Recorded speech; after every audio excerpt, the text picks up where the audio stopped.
À Geispolsheim, la fête-Dieu revêt un caractère particulier. Ici, plus qu'ailleurs, la tradition perdure. Tous les ans, en effet, a lieu la grande procession religieuse, une des dernières du genre en Alsace, mais aussi la plus renommée.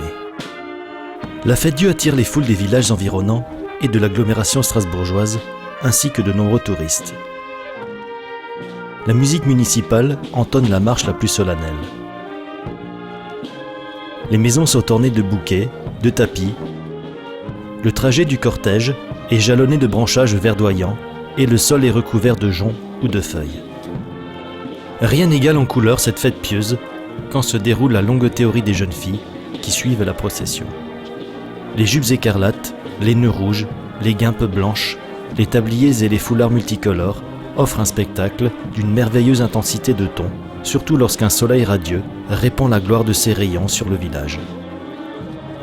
La fête-Dieu est un rendez-vous annuel incontournable qui s'est transmis de génération en génération, de famille en famille. C'est un héritage fort, fruit d'une croyance qui s'est considérablement renforcée à travers les siècles, sans doute à cause des catastrophes qui ont frappé le village. Des invasions armagnaques ou suédoises, aux incendies ravageurs et meurtriers de 1968 et 1908, le malheur semble s'être acharné sur le village. Ce douloureux passé explique en partie l'immense solidarité qu'ont les habitants les uns envers les autres. La typologie particulière de Geispolsheim y est également pour quelque chose. Seit im hohen Mittelalter ist das Dorf umkreist gewesen, nicht mit einer Festung wie Overnah oder Dambach, aber mit einem breiten Wassergraben. An manchen Platz hat er einfach 25 Meter breit gehabt. Also ist es ein Dorf gewesen, wo eingekreist ist in einem grossen Graben und an was klar, man kann es nicht besser explizieren. Ne? Und das nimmt man an, was der Geispitze ein richtig grosser Zusammenhalt hat. Und an der Französischen Revolution ist der Geispitze schwer mitgenommen worden. Da ist der Maire mit 6 anderen im Namen von der Religion geköpft worden, weil sie den Herrgott verteidigt haben und den Glauben bekämpfen. Da sind sie angegangen und wahrscheinlich vermutet man, dass das einen richtigen Zusammenhalt gebraucht hat, für die Tradition wieder zu machen, was von ihren Vorfahren schon ist. Und jetzt ist es von Generation immer übertragen. Les 4 autels devant lesquels la procession fait une halte constituent sans aucun doute les éléments phares du décor. Créés en 1750, ils ont été restaurés depuis. Les nouveaux ont également été construits. Les plus beaux sont sans conteste les plus anciens, ornés de fleurs peintes. La fabrication d'un autel avait bien évidemment un coût. Heureusement, les généreux donateurs étaient nombreux, comme en témoigne cette planche, dernier vestige d'un ancien autel recyclé en armoire. On peut notamment encore y lire les noms des contributeurs et les sommes versées. Les 4 autels étaient placés jadis aux 4 entrées du village, dont les portes étaient closes ce jour-là. Ainsi, plus aucun étranger ne pouvait pénétrer dans le village pour assister à la procession.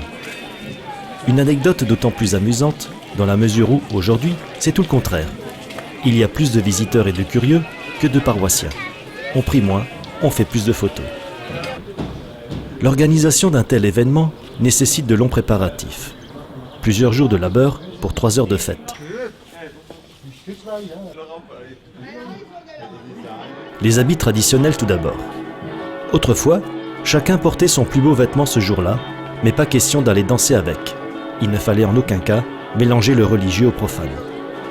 Aujourd'hui, les habits traditionnels se sont raréfiés et cela devient de plus en plus difficile de mettre la main dessus.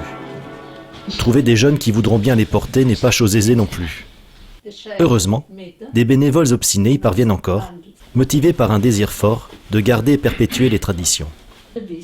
Un engagement qui a permis notamment de ressusciter le tablier blanc du costume féminin, disparu peu après la Deuxième Guerre mondiale.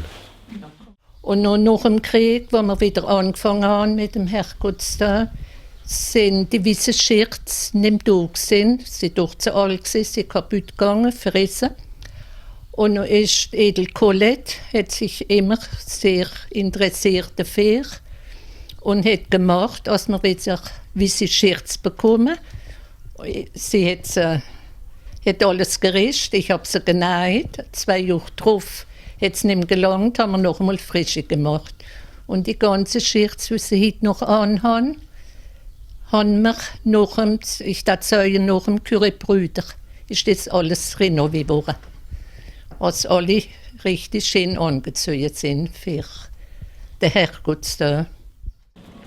Durant la semaine précédant la fête-Dieu, les bénévoles se chargent également de préparer les décorations végétales qui viendront égayer le parcours de la procession.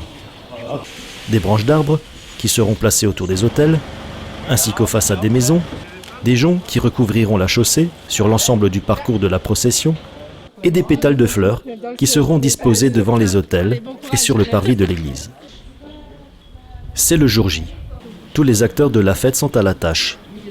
Il est 6h30 du matin, les hommes sont déjà en train de monter les autels. Les coups de marteau résonnent, les clous s'enfoncent, les chevilles glissent, les différentes pièces de l'immense puzzle en 3D s'assemblent. La mise en place du chapiteau est une opération périlleuse. Toutes les pièces doivent parfaitement s'emboîter les unes dans les autres. Une opération menée par les plus jeunes du groupe. Les quelques années d'expérience facilitent considérablement les choses. Puis les angelots, la croix et les drapeaux finissent par retrouver leur place honoraire au sommet de l'autel. Perçage, vissage, l'ensemble est enfin sur pied. Les plus anciens se chargent de la mise en place des branchages qui ornent l'autel.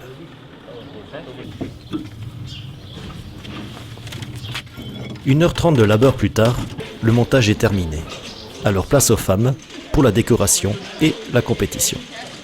Also, wenn der Altar gerichtet ist, die alles zusammen drumherum, und dann kommen wir Frauen und richten das inwendig. Dann stellen wir die Meter Gottes auf und dann bringen uns die Blumen und stellen alles an so und wir zieren sie nur.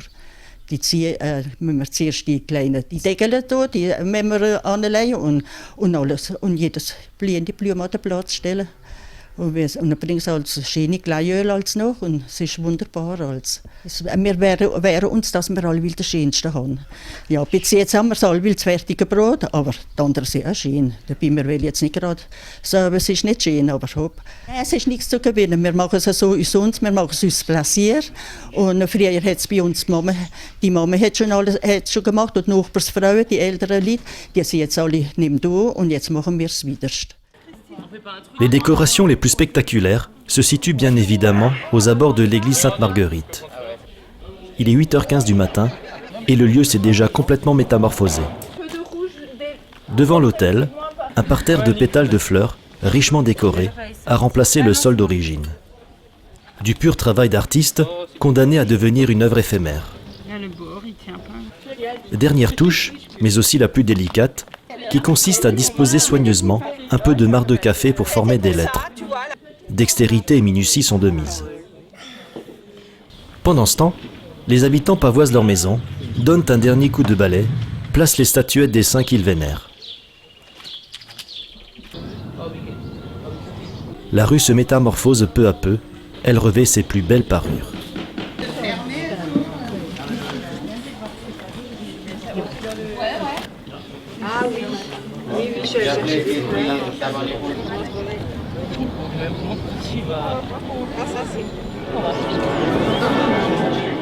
Les cloches sonnent, invitant les fidèles à se rendre à l'office. Par délégations entières, les participants à la procession se pressent dans l'église déjà noire de monde.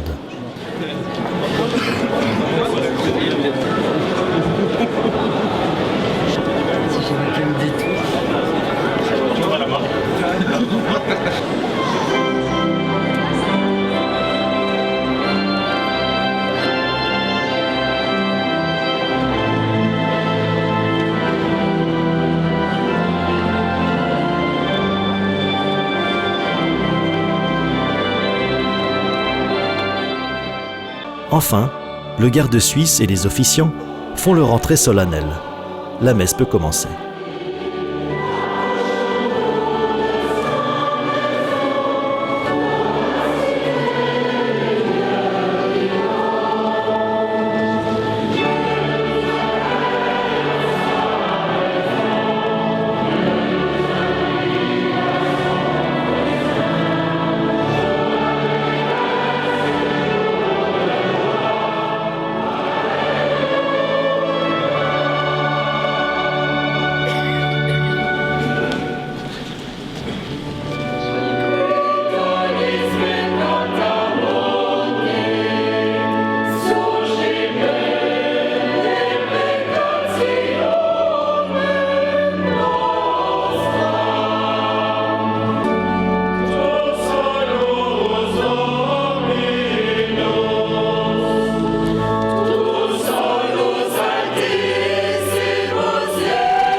La fête Dieu se poursuit par la très attendue procession pour laquelle le village s'est métamorphosé.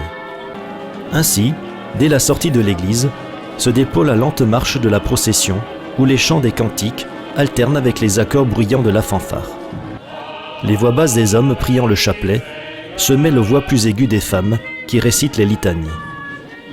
Le garde suisse ouvre la marche, suivi par les petites filles en costume de bergère blanc et vert, avec un lys ou un agneau dans les mains et lançant des pétales de fleurs.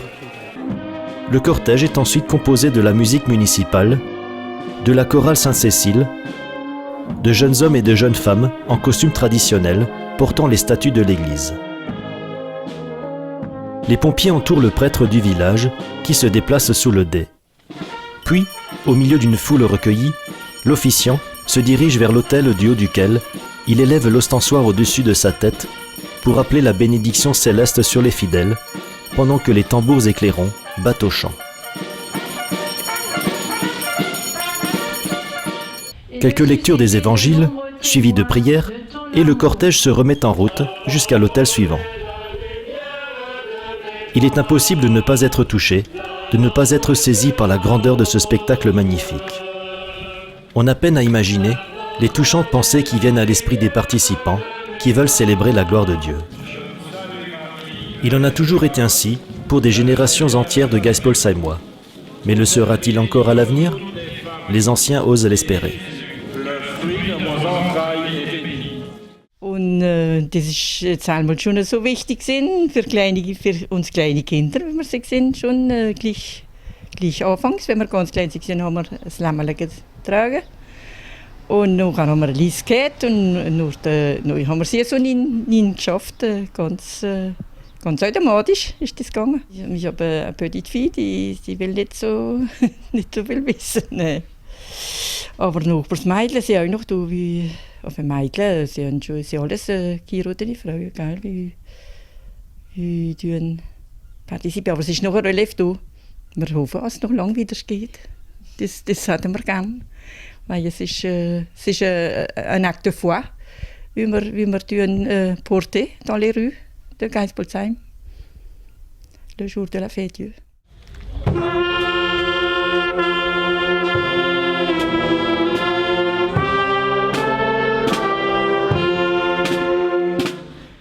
La fête Dieu de Geispolsheim se termine.